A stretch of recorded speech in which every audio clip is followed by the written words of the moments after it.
Okay, now. Hello.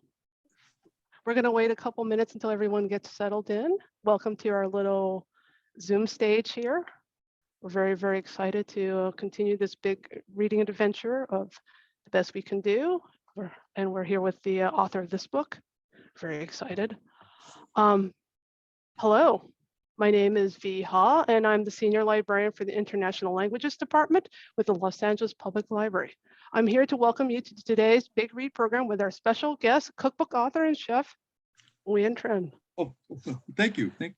We recognize and acknowledge the first people of this land, honor their elders, past and present, and the descendants who are citizens of these nations. For more information on which territory you may reside on, check out nativeland.ca. I'm going to put that in the chat. And then we would also like to recognize the ongoing refugee crisis. For more information, check out rescue.org topic refugee-crisis. And we'd like to thank the National Endowment for the Arts Big Read, our partnership with Arts Miss West, Department of Cultural Affairs, the National Endowment for the Humanities, the Lenore S and Bernard A. Greenberg Fund, the Library Foundation, and the behind-the-scenes staff for helping to bring this program to you virtually. In addition, we'd like to thank the Friends at the Chinatown Library for supporting our Big Read program series. If you'd like to see more of our amazing programs, please visit our online calendar at lapl.org/events. Our website also has blog posts, video links that highlight the library's diverse resources and upcoming programs. Participants at today's program will have a chance to win a free copy of The Best We Can Do and a free copy of Starry Kitchen's Adventures in Starry Kitchen. Oh, wow. Email bigread@lapl.org to receive the link to the survey to be entered into opportunity drawing to win a free copy of The Best We Can Do. We're going to share that link in the chat at the very end of the program, and then you can fill out the survey then. If during this program you find that you have a difficult time emotionally, please contact the Los Angeles County Emotional Support Warm Line here at 1-800-854-7771, available at 10:30 a.m. to 9 p.m. daily. And now on to today's program. Nguyen Tran is an accidental chef, part-time television persona, infamous wearer of a banana suit. He and his wife, Thi Tran, started an illegal underground restaurant called Starry Kitchen out of their apartment that eventually became the #1 Asian fusion restaurant in all of Los Angeles in 2009. They continued their friendly pet hugging and their pan-Asian comfort tomfoolery at Button Mash in Echo Park, led by their most famous signature dish, the Crispy Tofu Balls. Today, said it already, one of you will have a chance to win a copy of Nguyen's book, Adventures in Starry Kitchen. Now, let's welcome to our virtual stage, library stage, Nguyen Tran. Oh, thank you. I'm making the sound as if you guys are all in the auditorium because I love attention. Thank you so much for having me, B. Thank you, LA Public Library, for having me back on a program. The message of if anyone is traumatized, I can understand that my humor doesn't actually connect to everyone, so I apologize if I traumatize anyone with my sense of humor or anything I say. So I'm glad that we gave that information. So, you know, it's funny because I had all this stuff planned for this talk. I'm going to go with everything. So I have a special guest before we go on, an AAPI individual who's a Korean American. He's a famous illustrator and writer, and he's had a movie adapted from one of his books. It has Captain America in it, Captain Marvel in it, has the guy that's Macaulay Culkin's brother, but he's actually really good in Succession. It has the guy that was the kid in Rushmore. You may know the movie as Scott Pilgrim vs. the World. My guest is Brian Lee O'Malley, but you know what? I couldn't get Brian. Actually, he was supposed to get on, but I told Brian I had a backup. He's here. I am here. He's here. Okay. He's here. Is he? Let's let him on, Brian. Oh, you got Brian. Here, look. There you are too. Right. Oh my God. Oh, and by the way, he's having another movie adapted from another book. So let's give Brian, also Korean American, a round of applause for coming on. Thank you so much. Thanks, Wen. I appreciate having you on. And that's where I'm going to kick you off. That's it. That's all the time we have for Brian. Thank you so much. That's basically it. That's it for Brian Lee O'Malley. That's all we have for him, because this is not the Brian Lee O'Malley show. This is the Nguyen Tran show. But honestly, here's the actual reality. I would never make any of my friends moderate me in a talk, because they would never have anything to say, because I have too much to say. So Brian, thank you for coming on for that single note joke. I really appreciate that. With that said, I'm gonna tell you a little bit about me. We'll get into the foods that I grew up with. My wife and I, as we had mentioned, started an illegal underground restaurant at the back of our apartment in the fall of the economy. Became a nomination restaurant all the way in Yelp, something we didn't expect. We moved to downtown and Booker Hill. We got New York Times, New Yorker. We got on TV. We went bust, opened up in the fashion district, went bust there. We reopened in Chinatown with Roy Choi, made Chinatown this big deal. Then we quit completely. Then I got this book deal to write this thing, which is amazing. Then we launched this place called Button Mash, which we were partners up until recently, but that's not bad. And here we are now talking to you about Vietnamese food at the LA Public Library. With that said, here, give me a second. Just so you know, if you don't know, I have costume changes because I can't wear a chef's jacket, partially because I have a lot of layers under here. The other part is that I became a chef kind of later in life. My wife is the executive chef. So here we go. Peas, here you go. And here you go. Here, and look. Here's a new term. With reckless abandon, I threw out the chef jacket. I don't know where it went, but it went over there. So let's get into my personal history, because I'm the one talking to you guys. So I made a nice PowerPoint for everyone here. So let's make sure I don't share anything weird. Here we go. Oh, okay. Let's make it's not going to be weird. I promise you. The only porn I usually look at is food porn. So I'm just telling you right now. So, all right, here we go.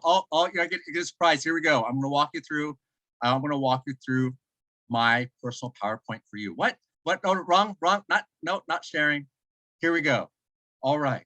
Look at that. This is my book. When you get a big publisher, this is what you get. You get this reflection. That's all you get. No, you get a lot of support when you have a big publisher. Look at that reflection. But here, I'm going to click it once. Look, you're going to get some cool animation. Whoa, it just slid. What? We are Starry Kitchen. Yeah. And look, that's me. That's our son. And that's my wife. My wife, Thi, famously does not like her picture shared. So this is the compromise for you to be able to see her and see who we are as a team. So we are Starry Kitchen. Oh, by the way, here's of all the things I've put in, all the energy I put into this PowerPoint, this is the thing I'm most proud of. Look at this, watch. Look at that, she spun out. That's Thi, she went out, she's gone. Here's what we can do. PowerPoint, look, let's see it one more time.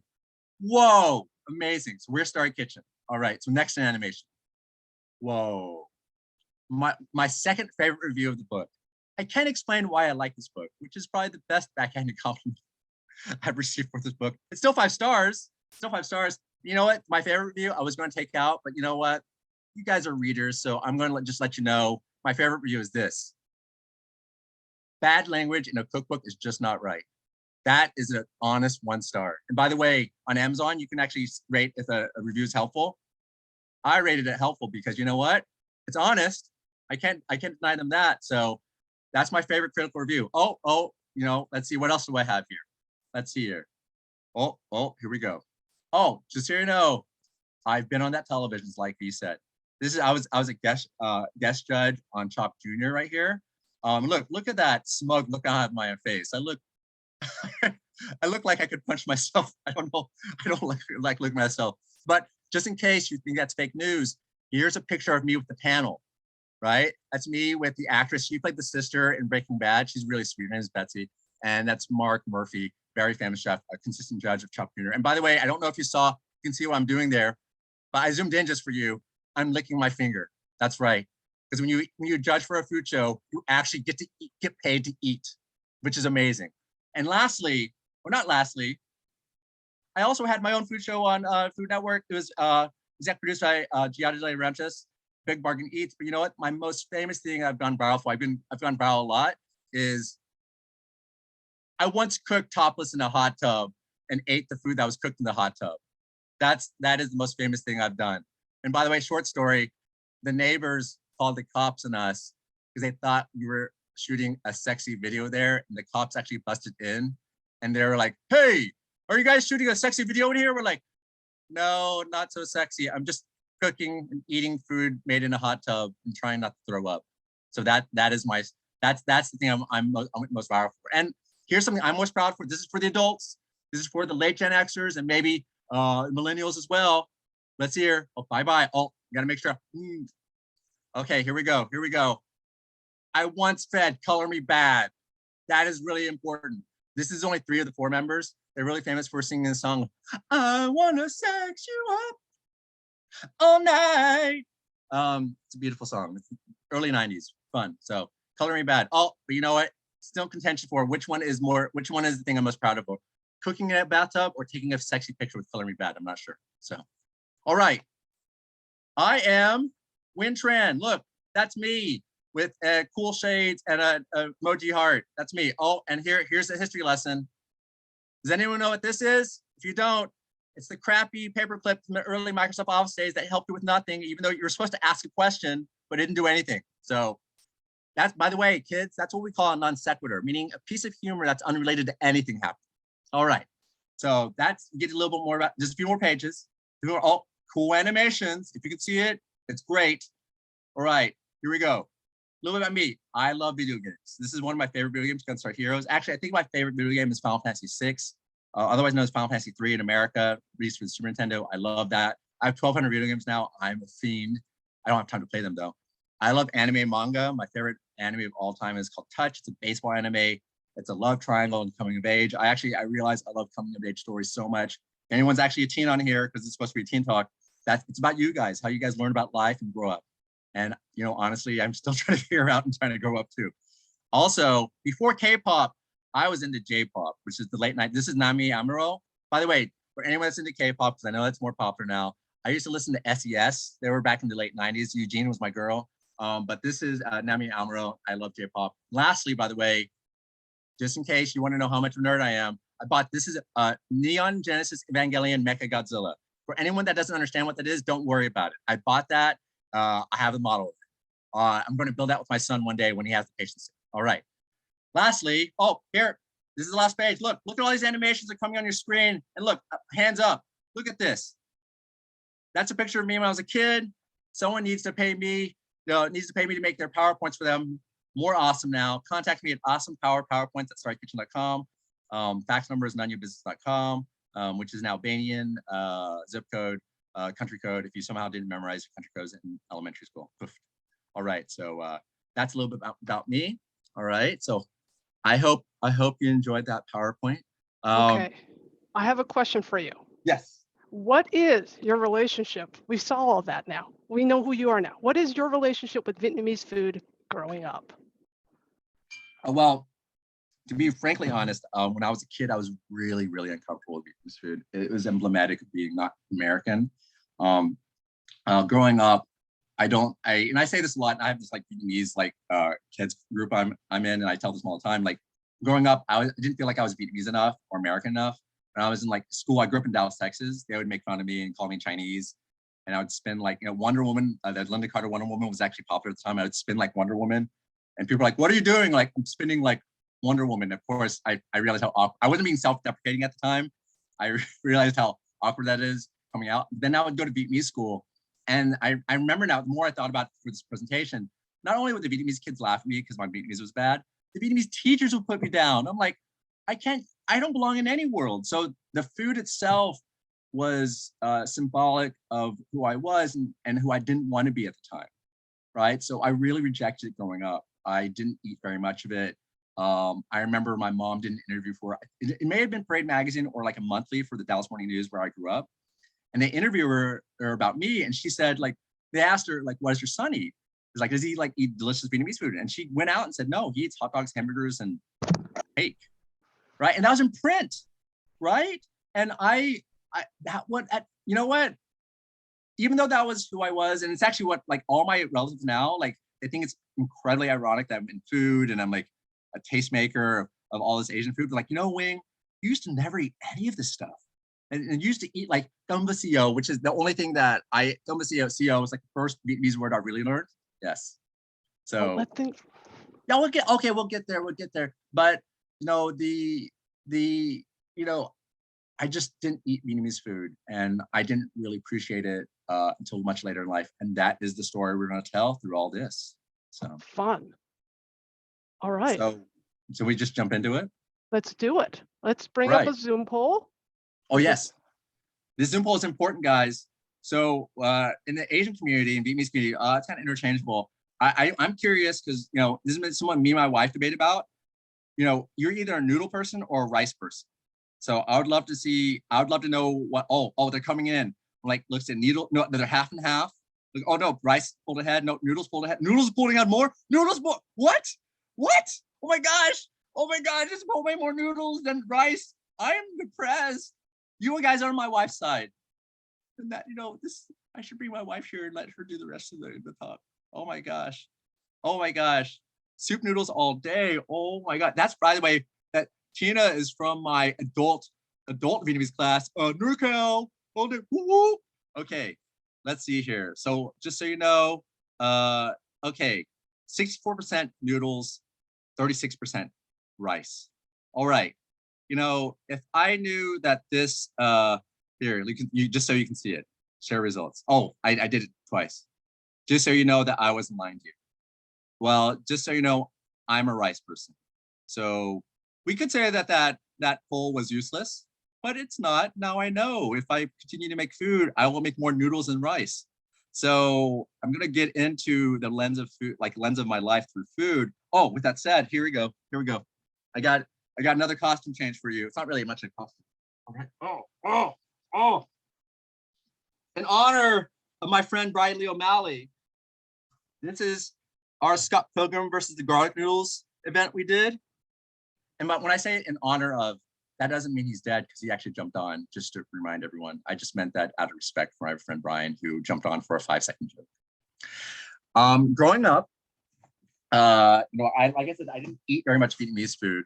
And I'm going to, on camera, show you the thing that I grew up with. And we're going to, what we're going to do? We're going to make it on camera. It's a highly complicated dish. Okay, let's see here. All right, here we go. Ooh, look at that. It's rice. No, it's not just rice though. All right, here we go. Here, can you see this? Because look, I just want to show you. I'm on a document camera, so I'm gonna. Hello from the document camera. All right, Maggie, which I used to call the original Asian girlfriend, but I didn't realize there's a French one and an Asian one. All right, so I used to eat this. I used to do rice, Maggie. Look at that. Oh, by the way, do you notice one thing about the rice? It's intentionally flat. There's a reason why. Because the other and last topping is red chili flakes, right? I used to eat this every day coming home from daycare, crying. I was a big cry baby. I guess right now we would say I'm highly empathetic or highly sensitive. And there's a reason why I like to eat it flat when I was a kid, is that you get a greater ratio of chili to rice. Oh, you know what? Let's see if you can. Whoa, did that blow it out? You can see a little better. You see, I don't know which one's better. Oh, the docking camera. Oh no. Let's just live with that. So, I used to eat this coming home from school every day or like from daycare.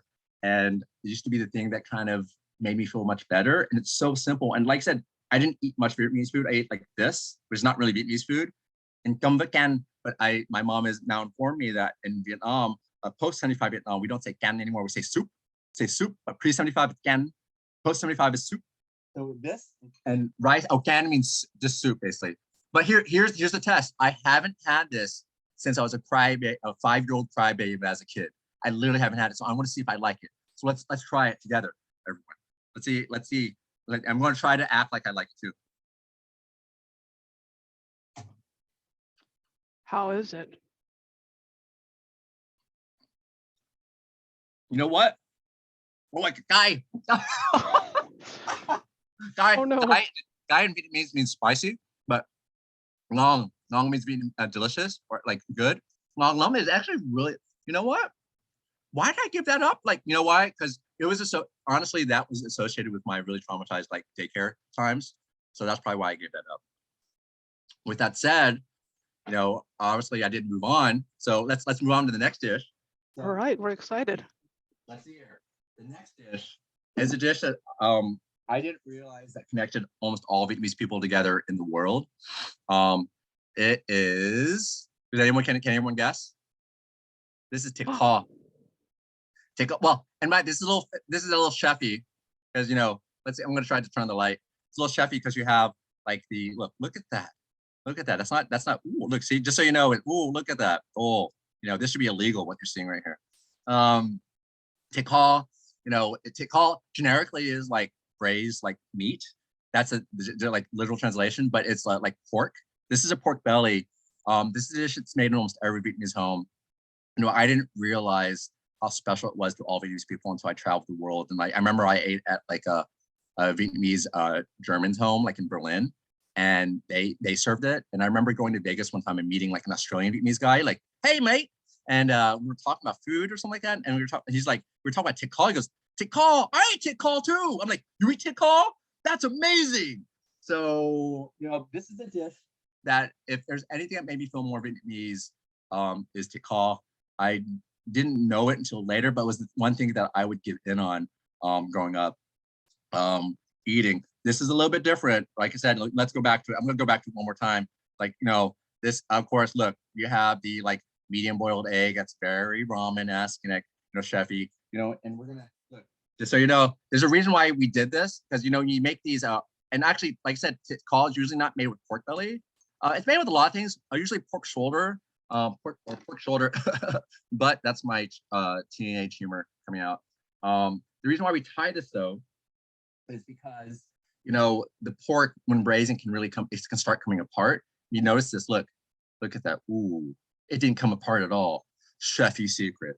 So I'm gonna eat one bite, partially because I'm hungry, and partially because I'm gonna describe to you doing all the Food Network shows. Let's do a little Food Network run, right? Like oh, look how marbled it is. Look all the layers, and look how it glistens. Oh my god, pork belly. Oh my god, it should melt as I eat it too. Let's hear. You want to do this in a new Food Network? You won't talk with the mouth. I'm going to. Oh my god. And my favorite part is like it's like braised and like it's caramelized and braised like in fish sauce and some other things too. Here's the thing too. Every Vietnamese family does something different. One of the librarians, Shirley, she told me they ate Thi Tran growing up with pork and shrimp. I'm like, what? Actually, I didn't say what. It's like, was the shrimp shell on or shell off? She was shell off. I'm like, oh, okay, that's cool too. And the egg, look at it, beautiful, rich. Look, get mesmerized by the egg. Oh my god. This is it's my like second favorite Vietnamese dish. Also because me and my chef wife, we've one-upped it a lot of times. By the way, one quick note, she just one-upped it again over the week. The caramel, we have a caramel recipe in the book, but she started thinking about doing with a Coco Rico, which is this actual Portuguese coconut soda. And now she makes a caramel with sugar and the Coco Rico.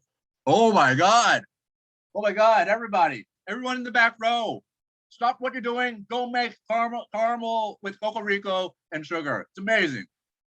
Oh, which is like it's like a Vietnamese like southern term, like oh my god. That's as Vietnamese as I go. I'm not very Vietnamese. I eat sweet cakes and all that kind of stuff. But this is about my Vietnamese heritage, so we're gonna continue talking about that. All right. With all that said, let's move on. That's what I ate growing up, but I didn't really eat very much Vietnamese food other than that. Yes, V, do you have any thoughts? No. I'm getting ready to see your next favorite dish. I'm just very excited to see it. Yeah, let's see it. I'm gonna share it. I'm having fun with this second camera. Look, we're at 4:25. My friend Brian had moderated this. It would be a disaster. It'd be a disaster. This is fine. I'm excited because you're going through the classics here. Yeah. First of all, just in case anyone thought I was joking about starting a legal underground restaurant, this was actually the order scheme we had. This is at our apartment. It's crazy. This is like we had a system down. Like there were 3 different letters for the food. This is the name. This is the time. This is like any specifications. And see the restaurant and number 205. So that's the first. Oh, this is my favorite. This is what I call my death row dish. In Vietnamese, it's called cá kho tô. It is a fish that's in a clay pot. And by the way, just cá kho, thịt kho, cá kho. They're. I mean, I actually have never still researched it, but I think it means like braising and stewing. And honestly, in every culture, stewing meats is very common. So this is usually like a stewed catfish, and there's like pieces of pork. It's amazing. And literally is my death row dish. And by the way, a death row dish, for anyone who doesn't know, is mean like imagine you're like on death row, caramelized. Call. Thank you so much. So that's why call. You know what? We learn something new from librarians every day. That's not, I'm not being facetious, even though I was joking. That's just my delivery and how I mask my insecurity. Kakao, or kakao. And then Vietnamese people will say it short term, like kakao. I just remember. So the first time I ever went to Vietnam was when I was 18 years old. Oh, 18. Wait a second. That triggers another. Reckless abandon. By the way, this is my high school accomplishment.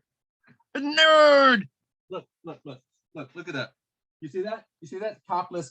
You see the topless formulas on the back. This is my actual senior year high school topless shirt. That's how proud I am of it. How like my wife sometimes she wears it to work out. I'm like, no, T, don't do that. That's not a workout shirt. That's my topless shirt.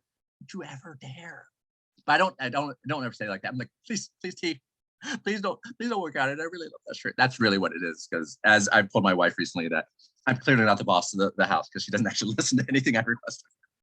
So I go to Vietnam, my senior year in high school. I turn 18. A month after, my parents think, now's probably the time you need to go to Vietnam. You need to go there, discover who you are, your culture, your heritage. We fly to Saigon. On the maps, it's known as Ho Chi Minh City, HCMC, but just so you guys know, colloquially and the vernacular, everyone refers to Saigon. People that live in Saigon and people here, what Vietnamese people think you is what we call themselves, right? Or they call us actually. So we go to Saigon and eventually we go to a small country town called Long Xuyen, which is where my mom grew up with her grandmother. By the way, my mom has like 10 sisters and one brother. Crazy. My mom is the oldest. We go there and my family there in Long Xuyen owns a sandal shop, right? And just so you know, it's actually a shop house, meaning that the shop is at the bottom of the house and the house actually is on the top. So you walk through the sandal shop and you go up. So my first time in Long Xuyen, I get nước mía, which is a sugarcane juice in a plastic bag. It's the only way you should drink it. Fresh sugarcane. They squeeze it through this machine and then the juice comes out. It's amazing. And then I go to the shop and I go up and I'm sitting just in the shop looking at sandals everywhere. And they're like, hey, Wing, you should eat something. And by the way, like I said, I didn't eat very much Vietnamese food until then, but I'm in Vietnam, right? And like, even though this, like, when in Rome, I'm gonna say when in Long Xuyen, what was I gonna do? Like, I have to eat. So I remember them handing this clay pot and it had fish in it. And it confused me because then there were these cubes of pork stuck on the side and they were intentionally stuck on the side. I'm like, pork and fish, that is crazy. And I remember taking a bite with my rice and literally the entire world like changed around me. Oh my God, this is what Vietnamese food is? I'm Vietnamese? I'm in Vietnam? Holy crap! Like, and I'm not being facetious. Like it literally was a changing moment in my life that everything came together. And I felt partially guilty for rejecting my Vietnamese heritage, but partially incredibly excited to be like, you know what, I finally discovered myself. And it's funny too, is like I came back to America after that. My friend who is Indian, like from India, had the same exact trip and we came back and we shared the same exact stories. He goes, oh my God, I never really associated with being an Indian until I went to India. Like I felt the same way I went to Vietnam and then we hugged and that's, like the Prince dogs, this is what it feels like when doves cry. That's such a joke from The Simpsons. But that's how special that dish was for me. It changed my life. So I say it's my death row dish and the dish I would die with. So moving on. Moving on, my life through the lens of food. Here we go. I'm gonna do something different here. Okay, let's see here. Oh no. We're gonna move to adulthood Vietnamese Nguyen. Now Wing is the actual pronunciation of my name. Wing has found himself. Where does he go now? If you haven't fallen asleep or hung up, where does he go now? You know where he goes? You know where he goes? He goes here. What? Whoa. Full Jacka? Okay, so after starting the restaurant and, so the last in the middle of the chapter, right, what I told you guys is that when we quit, we got a book deal, and part of my book deal, and a long story about that is I actually told them off because I was really depressed, and I came back. It's like, is that book deal still available to me? Thank you. I was like, I need to travel to Asia for 3 weeks to shoot photography of the food that inspires our what we make. And I went to Asia with 3 weeks with my friend Bao Wing. By the way, famously the director of the Bruce Lee documentary Be Water. Really nice guy, really funny, really dry. He falls asleep a lot. I have a lot of pictures of him falling asleep on our trip. So we travel Asia together. And of all the things I ate in Asia, this was my favorite dish there, but it's also my favorite dish as a Vietnamese adult. So everything I've eaten as a kid was all, let's not say kid, as a young adult to like mid 20s adult was like southern food. But I didn't realize the breadth and the difference of northern food. And when my uncle Chu Hai, which I know for Vietnamese people is as generic of an uncle name as there is, Chu Hai, like there's this guy Sup Dog. He does like, oh, you Chu Hai, that's his name. It's actually named Chu Hai. Hi Chu Hai, if you're watching. If you're not, don't worry. And he introduced me to Chả Cá Thong Long, or Chả Cá in short, right? And just so you know, like I just want you, that's what it looks like. Whoa, look at that! I have all these pictures of what I can do, and I just remember eating this something like, oh my god, there's other Vietnamese food I've never discovered, and it wasn't just this. It was also Bún Chả Hanoi, it's another one, and just so you guys know too, like pho, the general history of pho, right? What you guys know here is invented in the north. It's so different, right? It's thick noodles. It's one kind of meat. And by the way, in northern Vietnam, they serve it with quail egg now. Delicious. It's also breakfast food, by the way. Which I actually, my number one best breakfast food is tom tam, which is broken rice. But this isn't the broken rice show. I'm talking about Chả Cá Thong Long. So Chả Cá Thong Long, it's like white fish covered in turmeric, usually marinated in gum ru. Gum ru is a literal translation, rice alcohol, but it's supposed to be like fermented rice. And anything fermented, you make it brings out a really special flavor in it. And they stir fry it in this oil and scallions and all that. And by the way, I forgot. Let's go back to Kat. Wait, here we go. I go to the place that originated Chả Cá Thong Long, but they call it Chả Cá La Vong. So those are all enchantable. Chả Cá Thong Long, Chả Cá La Vong, Chả Cá Pho. By the way, in the Vietnamese, I'm relearning Vietnamese, by the way. So yo sak is up, right? It's not pho. Pho is a yo hỏi. I mean, just so you can, yo hỏi is like asking pho, but this is pho. It's like city center, Chả Cá. So I went to the birthplace of it. Oh my god, I just melted away. It was so good, and it made me realize even more so that I even in trying to rediscover my Vietnamese heritage, there's so much to learn about it, so much food to eat and to discover. And I was so, that trip to Hanoi, this was in Hanoi in northern Vietnam, was amazing. So, by the way, short story, there's a lot of short stories. So part of my goal with Bao was like, we're going to karaoke in every place possible. Here, look, here, what is this? I'm karaokeing in Hanoi in this picture. I'm karaokeing. So we go to a Bún Chả Hanoi place, and I meet these Korean American women from, this is not a pickup story, by the way, I'm married. We meet these Korean American women in this Bún Chả Hanoi place, and I'm like, oh my God. And Koreans, this is a sweeping generalization, I know, but they got noraebang, which is Korean karaoke. I'm like, of course, they're Korean, they gotta love noraebang. So I go to them like, hey, we're talking up, like, do you guys want to go karaoke with us? Like, no, we're like the only the Koreans that don't like the karaoke. I'm like, why? So I'm walking the streets of Hanoi, which is beautiful. It's all in the city center of Hanoi. It's like French, and I see this Caucasian woman with this great red jacket, and I had that personality. When I see someone that's wearing something I like, I just go up and compliment them. I was like, I don't know who you are, but that's a great red jacket. She goes, really? I was like, yeah.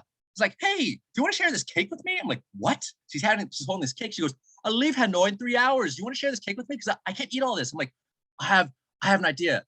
I'll share that cake with you if you karaoke with us. And she said, yes. So we go to this place in Hanoi. Bao looks up on, what was it? Not TripAdvisor, but somewhere it's like, this is the best karaoke place in Hanoi.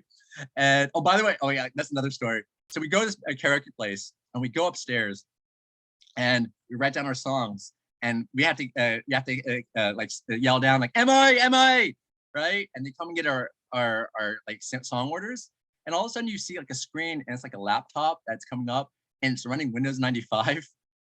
And I'm like, okay, whatever. And it opens up YouTube, and all they do is put the songs and find the karaoke YouTube songs on there. But the best part about it, if you're really old like me, is that in the middle of a karaoke song, you got the blue screen of death. It literally it crashed because it's running Windows 95. So that's my cat. Oh, last story, by the way, Bao. When we're going to Northern Vietnam, you're like, Wing, just so you know those antics that you do. You know, there's an antic that you think you're so cute and funny. You can't do that. You can't do that in Northern Vietnam, because way back Northern Vietnamese, they don't think that's funny. I go to Check Alavong, and I drop all this humor, and they're laughing and cackling. He's like, "How are you doing that?" I'm like, "I don't know. I'm just being myself. All right. So that Jack Tang Lum. That's oh my God. I love that dish so much. I think. Oh wait. What else was supposed to do? Let's hear. Jack Tang Lum. And I just, you know what? Because I was so afraid I was going to run behind. And by the way, okay. Oh yeah, I forgot, because I'm in Vietnam, right? Number one, I went to a pool party earlier today for one of my son's friends. Number two, it's hot in Vietnam. This is what you wear. All right. So with that said, now just remind you guys, rice, Maggi, soy sauce, which is actually saltier than normal soy sauce, and red chili flakes, kid wing. Take call is like adolescent wing, like 5 to like 18. 18-year-old wing, cá khao tổ. My mind's blowing up. I'm now Vietnamese. And then adult wing, going to Vietnam, karaokeing, and also, eating like beer food and stuff like that. Chả cá thăm long, or chả cá lavong, or chả cá. Whatever version of it you want to eat, I don't care. With all that said, I thought it might be appropriate to actually show you guys a map of food that I would recommend to eat. That's kind of like that, kind of some of the food we ate. And I have so many props I didn't ever use. Oh, wait a second. Wait.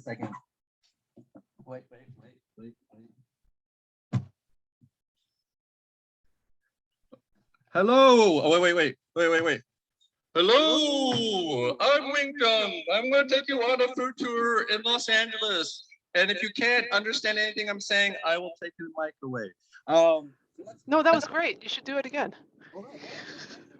Oh, come on, you. Yeah. Hopefully. Let's do it. Let's go to the map. And by the way, I want to give you all the jokes I had like planned I didn't use. Look, I brought a keyboard. I was going to be like, hey, I wrote a song about it. Here's how it goes. But I didn't actually write any music. Oh, it's so heavy.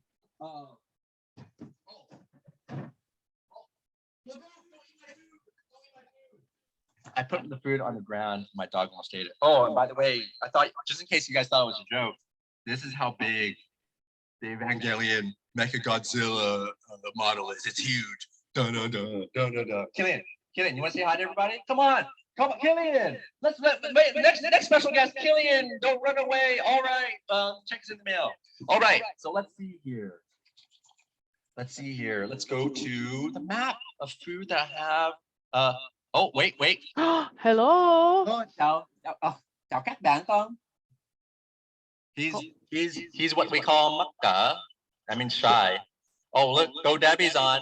Go Debbie. She's the leader of the NorCal Vietnamese Californian education group. I need to clean up. Okay. That's it for Killian. Killian, you're killing me right now. All right, let's see here. Here's a map of Vietnamese food that just like it's not that I recommend. It's just things. Okay, so look, I even color coded it. Look. Orange for Orange County. Did you see the orange color? Yeah. I'm gonna turn off the mic. Okay, let's see here. Now we have red for Los Angeles, but red also for whatever Vietnamese flag you follow. There's the color red. I say that there's contention about the pre-75. I'm not trying to bring that up. And just so you know, there's also blue for some non-Vietnamese foods. Let's start. I live in Van Nuys. Look at this. Can you see that? New Pho 999. There's not really great Vietnamese food in the valley, but I reckon if you live in the valley, that's pretty good. So but let's not worry about that. Let's go to downtown now, right? Let's go downtown. Let's see here. What is this? Little Sister Detail A. Tin Vong is a friend of mine. He has one in Irvine too as well, and I think he started in Hermosa Beach. It's honestly really good. It's not cheap Vietnamese food, but it's not like super expensive either. And honestly, I'm of the opinion of like if you eat delicious food, and you're willing to pay for it, does it matter? Does it matter? It's really good though. It really is. So, oh, by the way, but something unique in Chinatown, if you guys didn't know, because we used to be in Chinatown. Chinatown is predominantly in LA. It's predominantly Chinese Vietnamese. It's not entirely all the Chinese and Chinese Cantonese either. So they at the elementary school there, they actually do dual language Cantonese there. But a lot of the shop vendors are all Chinese Vietnamese. So they speak Cantonese and Vietnamese. And Gigo's Cafe in Delhi doesn't sound like anything. It's really good pho. It's really solid. It's down from the pho 86. And as we pointed out, the OG pho 86. It's like 2 or 3 blocks from there. So, oh no, we don't want to zoom up there. Oh, here we go. What else we got here? Let's hear Bala. Bala, if you didn't know, before Lee's was the OG like a banh mi sandwich chain. This is actually where we used to buy our banh mi. We used to make banh mi at our first restaurant. I used to every morning go here and buy the loaves of bread from them. Really good bread. Let's see what else we got here. Seven Leaves Cafe. There's a lot of these. It's a like drink chain based out of OC. I always like to point out it's about 6 brothers and 1 white brother-in-law. I always point out the white one brother-in-law because I just think it's ironic and funny. And they also don't talk about him very much because it takes away from the Vietnamese story. But hey, you know what? Go white brother-in-law, cool. But did you know? In the span of Hainan chicken, there is Vietnamese Hainan chicken. So Hainan Saigon is really good, honestly. Savoy is probably the most famous in SGV for Hainan chicken. Hainan Saigon is Vietnamese, Hainan like that, right? But just so you know, I have to tell you right now, I think I had the best Hainan chicken in America. It's at Ipoh Kapitan. It's a Malaysian place. It's amazing. It's so good. But here's the thing. Don't just go for the Hainan chicken. You have to go for the bolo bao or the pineapple bun or what they call it. It's called a Hong Kong bun because they do something really special about it. So in Hong Kong, they put fresh butter melted in the bun. But here they put room temperature creamy butter. Amazing. I've had bolo bao like all over the world. No one, hey, Achilles tickling me. Oh my gosh. All right. So let's see here. What else we got here? Newport Seafood. Oh, Chinese Vietnamese. Very famous for scallion lobster, but also bò lục lak. By the way, this is gonna sound weird. Lục lak is the sound of so they normally call it shaken beef, but it's the sound of shaking. I'm gonna do this for effect. You know what? I even have. Let's see here. I thought I had an instrument.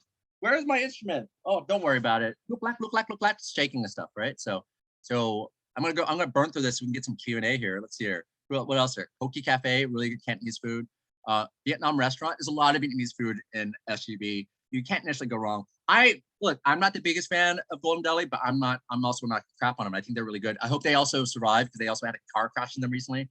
Vietnam restaurant's really solid. I actually think they're part of the family. They broke up and opened more restaurants, which is really common in restaurant empires. So Boston Lobster, related to Newport Seafood, all this drama. One of their chefs left Newport Seafood and opened Boston Lobster and does the same thing, but better. They do the scallion lobster on a bed of garlic noodles.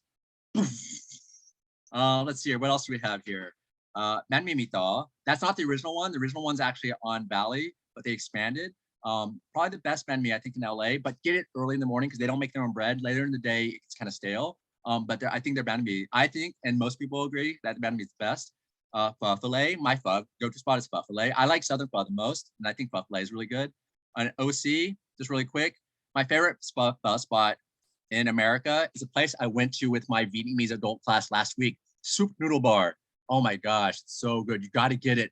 Shaken style. They put like stir-fried bone marrow, scallions. You can get it with all this oxtail. Oh my gosh. Again, that's as Vietnamese as I go. Not In-N-Out Burger. How does In-N-Out Burger orange? All right, let's see here. Canton Restaurant is where I first had Jack Hong Lom. It's a Chinese Vietnamese place. It's a really small place in Little Saigon. Not very well known. Not very busy. Oh, and their Chao Gao is like rice porridge. Their Chao Gao is really good. It's like It's like they scatter, they put a lot of like sliced ginger on it too. It's super good. My wife's probably her favorite restaurant in all of OC is Oklo. Ok is like snails or like in the snail family. But the funny thing is it's a no, it's like beer food, but they don't serve any beer. So it's a beer food restaurant with no beer. But that's how good it is. You don't need the beer. You don't need the beer, friends. Really quick, Bin Min is where I first had Bunta Hanoi. It's an old school Northern Vietnamese place. So Nem. Oh, okay. Well, we got to do one thing first. Okay, not Quan Hee. Let's see here. So there is an OG Vietnamese dessert place called not 10. What? Okay, forget it. Let's go here. Let's go to Nem. So next to it is an OG jazz place, right? Oh, there's Spider-Man. It's called Hing Ken, right? There's two of them. This is the smaller one. But next to them is a place called Nem. They do Nem Nung, which is, like there's so many different Americanized versions like barbecue pork. It's not exactly barbecue. It's a sweetened like pork patty.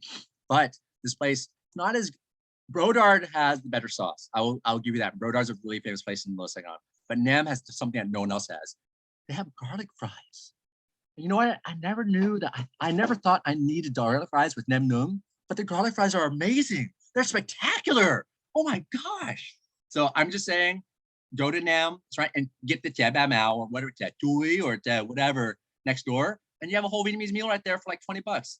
Quan Hee, I get my Bun Ba Hui, and you know what? They're a Hui restaurant, and blew my mind when I discovered this place like 15 years ago. They just call it Bun Ba. It's called Bun Ba because they're a Hui restaurant. They don't need to add the Hui at the end of it because in Vietnamese food, a lot of times we tack on the region it's from, at least the southern food. And Bun Ba Hui, they don't need to do that. So, and that is the end of my Vietnamese tour. And by the way, before I round out the show and do the Q&A, I got to do one more costume change. Wait a second. Wait for it. We can't hear you. You've gone too far. Wait for it. Can you hear me? Look, because I just wanted to show you how much I've come around. This is how much I've come around. I'm wearing my Ao Yai. This is how proud I am to be Vietnamese. It's also because I love this shirt. Like, of course, it's Vietnamese. I love it too, and I love Spider-Man as well. It's equally. So No Way Home. Well, you have a home in our house, Spider-Man. So here's my Ao Yai, right? So this to tell the story, my story through food, and how I've come full circle of not wanting to be Vietnamese and really appreciating and respecting, and even willing to learn so much more about it. Đẹp trai. Oh, cảm ơn nhiều chị. Đẹp trai means wing. No, it doesn't mean that. It means handsome. That's so that is my story through the lens of food I grew up with. And look, we're still under time. Amazing. This is fantastic. This is the fastest food tour we've ever gotten ever. So we're going to open up to questions. If you have questions, put them in the chat. Don't worry, if you guys don't have questions, I made up questions for this program. This has been amazing for us, and we're ready. Okay. I don't know where. Okay, so I guess the first question I asked is, what are your thoughts? You didn't list Cajun Vietnamese food. What's your feeling on boiling crab? And do you have a favorite? Yes. You know what? My mom is friends with so that family is pretty big, right? My mom's best friend for a long time is actually part of the family, at least the part of the family that lives like in the Texas side, right? Mm-hmm.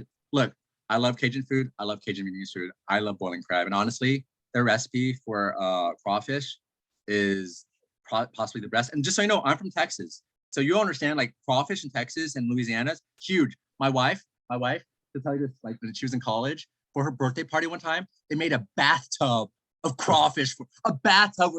Number one. Number two, we go back to Houston for a wedding, right? And she's the maid of honor, and the family is in Houston. And they're like, hey, what do you want to eat? We'll do a meal for you. And she says crawfish. They do 2 barrels of crawfish. It was amazing. So with that said, and I forgot to do this reset. I have to say this now, just so you guys know, with all the storytelling, all that, I don't feel like I know very much about life. I know Jack about Jack. I have a lot of experiences, but I don't feel like I have credibility to impose on anyone. But I do love crawfish. So I think quite the setup there. Yeah, I think Cajun Vietnamese is great. I think boiling crab is amazing. And as a restaurateur, they're very consistent. They have great service. I've been to a lot of boiling crabs. I've been to one in Burbank. I've been ones in Dallas. I've been 3 in Dallas. I've been to one in OC. I've been to a lot of them. K-Town. all really consistent. Honestly, the most consistent crawfish, and they're working with farm crawfish most of the time because crawfish it's seasonal. It's not year round. So they work with crawfish farms, and it's still fantastic. So. Okay, so then we have like a bunch of people asking for the link to your Google Maps list. Oh, yeah. You know what? You Why don't I just drop it? Why don't I just drop the link? Let's see here. Okay. How can let's share it. Here's the link. Copy. What? Ooh, let's see here. Don't worry about it. We'll take care of it. We'll send it to us as an email later, and we will take care of it. All right. What is the most labor-intensive Vietnamese dish you make? I think mine. Geez, I mean, chai yaw takes a while. Something. Oh, you know what? The soup cooking. The broths take like 24 hours. Any of those? I mean, it depends if you're asking for a restaurant or not. Like non-restaurant, pho is really like the pho that we make is labor intensive because it's about it's unique because we add French technique to it. But the funny thing is, Vietnamese food, a lot of it has French technique because of history, right? Like the baguette we have, even though we'll call it French baguette, it's not, right? We added rice flour to it. We took some of the French technique, but used the ingredients that are indigenous to the region. Pho itself, like we do what they call a remillage. So what you do is you pre-boil the pork, or not the pork, the beef, right, to clean it out, and then you boil it, and then you sear all the noodle, all the bones and all that. You know what? Actually, I think that's not the most intensive. It's either bún riêu or bún bò. That's true. Because this is the reason why too. Because bún riêu, when we make it, like my wife makes an actual pork stock, and that's actually where the remillage really comes into play. The beef not so much. It doesn't actually have as much of an aftertaste, but pork so much it does completely. Bún riêu is either bún riêu or bún bò. Any of the soups, I actually agree with you. Chả giò, honestly, you can get it down. It's pretty much a system. That's why there's all those chả giò, like there's 8-year-old ladies in San Gabriel and OC. I mean, they give you, you buy 100 for $40. Can't beat that. That is true. That is very true. There's a question about kid-friendly Viet dishes. Do you recommend for picky eaters? I guess rice over maji. We'll start there. You know what? So in this story, I have to streamline it, but gum dum can be really like, if gum dum without the nuoc mam, or without the fish sauce. So gum dum is broken rice, and it's unique because it's a different texture of rice. It's broken rice, right? And it's usually with different cuts of meat and really palatable meat. Like it's usually like a grilled pork chop. You don't have to get the B, which is like the shredded pork.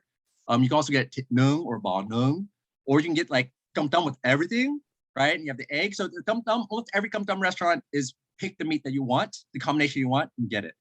And that for a picky eater is really like, you can get gum dum with just a pork chop, right? And I think for a picky eater, that would be really good. And then nuoc mam, the fish sauce is always on the side. The pickles are always on the side.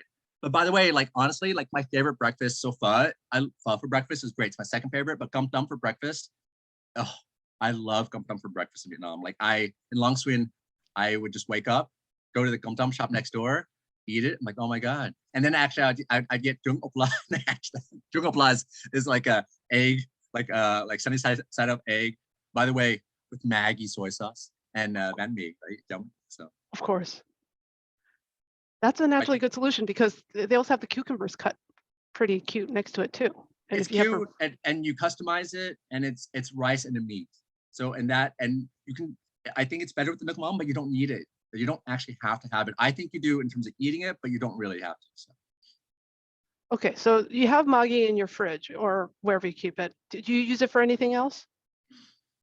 Not much. Most of the sauces we use is always in combination with things. Only, sometimes, actually, my wife introduced me to a different one. Like there's a Chinese one called like Golden Mountain. There's another one, like it's a salty sauce. We don't use it as much anymore. And part of it is, this is a weird part about this presentation. I went to the doctor recently, and it might be I'm close to pre-diabetic, and that just scares me. So I started eating less rice because of that.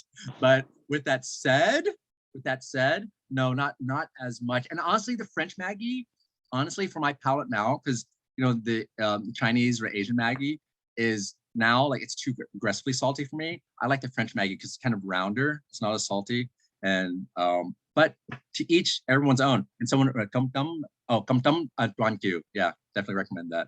It's now called King Kam Tam, by the way, just so you know. They changed their name. So they're the same people though, because I'm sure they're evading taxes. I'm just saying. Is it the one right next to the Hawaii supermarket? Yeah, we're next to Hawaii supermarket and SUV. Yeah, it's not called Kam Tam Tuan Kieu. It's now called King Kam Tam. Okay, so since we asked you what your favorite restaurants, Viet restaurants here in Los Angeles, what are your favorite Viet restaurants in Vietnam? Oh, I can't. You know what? I'm gonna really preface it by saying I've been back to Vietnam in like 7 years, so I don't think I'm a great a tastemaker for that. But like I do like I said, my favorite of eating in Asia 3 weeks. I went to Shanghai, then Macau, Hong Kong, then Tokyo, then Taipei, then Saigon, then Hanoi, then back to Hong Kong, then Singapore. Oh no, Malaysia. No, Seoul, then Kuala Lumpur, and Singapore. And of all those places, my favorite was still Jack Lavon. Of all of it, and I ate 5 meals a day, by the way. I ate a lot of food. I didn't finish all the meals because part of it was for photography. I really like that place. This is the way everyone describes it in Saigon, because I even asked my mom, she's in Vietnam right now. I was like, Mom, have you been to that banh mi place? She goes, oh, you mean the late night lesbian place? Like, yeah, that place is so, that's what that's how everyone describes it. But they're banh mi Nazis. Because I've been there, their banh mi is so, I can't compare it. There's a really famous banh mi place in Hoi An, right? The French Vietnamese colony. It's supposed to be even better. But the late night lesbian spot, like you have to go, it's lesbian owned. So I'm not doing that to be condescending. Like that is literally how everyone refers to it. I have never heard the name. I've never heard the name of everyone's like, yeah, the late night lesbian spot. That place is great. The banh mi there is great. But when you walk up, you're like, they ask me how much. I was like, hi, oh. And you walk, and you step aside. That's it. Because I held up, I had a deer in headlights look, and they look at me like, Mayo, may banh mi. I was like, hi guy. And moved aside and just did, and that's it. The place was fantastic. It's really good. And I just fact checked you on the internet. It is on TripAdvisor called the Lesbian Sandwich Shop. Sorry. So hey everyone, if you want to cancel me and still go there, I'm fine with you canceling me and going to the late night lesbian. Like that's how much I love it. I'm happy to cancel for you to try it because it's delicious. It's so good. So I mean, and there was this fast spot I ate at 4 in the morning. That was really good. I mean, I can't remember. That was, you know what? It was so early in the morning. Val took me there before we went to the airport, and then there's this famous pho spot in Hanoi. It's in the French. It's around the corner from Jack Lavon. That's the place that does the northern pho with the quail egg. Fantastic as well. So. Okay, I think we're inspired to go eat some Vietnamese food, right, team? Thumbs up. Yes. Okay. So thank you so much, Nguyen, today for joining us for today's Big Read program. Thank you, audience, for sticking around to hearing this wonderful food tour that we got prepared for us. And don't forget to check out our next NEA Big Read program by visiting lapl.org Big Read. Here's the link to the survey for the chance to win the book, both the Best We Can Do and I can't do it with both hands. Can I do it? All right, check that out. And also Nguyen's book, Adventures in Starry Kitchen. And also you get entered into a raffle for $50 gift card raffle at the library store. Your entry must be in by Wednesday of this coming week. Nice. I could do that too. We can be twinsies. And please join us on Friday, May 20th at 1 p.m. for our next Big Read program about the U.S. citizenship process and learn about the International Refugee Committee. This program will be streaming live on the library's YouTube channel. Until next time, we truly appreciate all your support. The success of programs like this is all through your participation and your excitement in attending all our programs. And with that, oh yes, of course, we also have a AAPI film festival, mini film festival that's going on in Zoom. And Lynn, do you have the link to the chat? You got it? And with that, I think that's it for everybody. All right, have a wonderful day. Oh, sorry, Thank you so much for sticking around. No, that's it. I appreciate anyone's not falling asleep and sticking around. Thank you guys so much for having this with me as well. I really thank you for inviting me. Okay, and thank you, Brian, for being that's my job. re-recorded this. It'll be on YouTube, so you can watch it again. Thank you, guys. Yeah, Bye, I'll everybody. stick around for like a minute. So thanks everybody.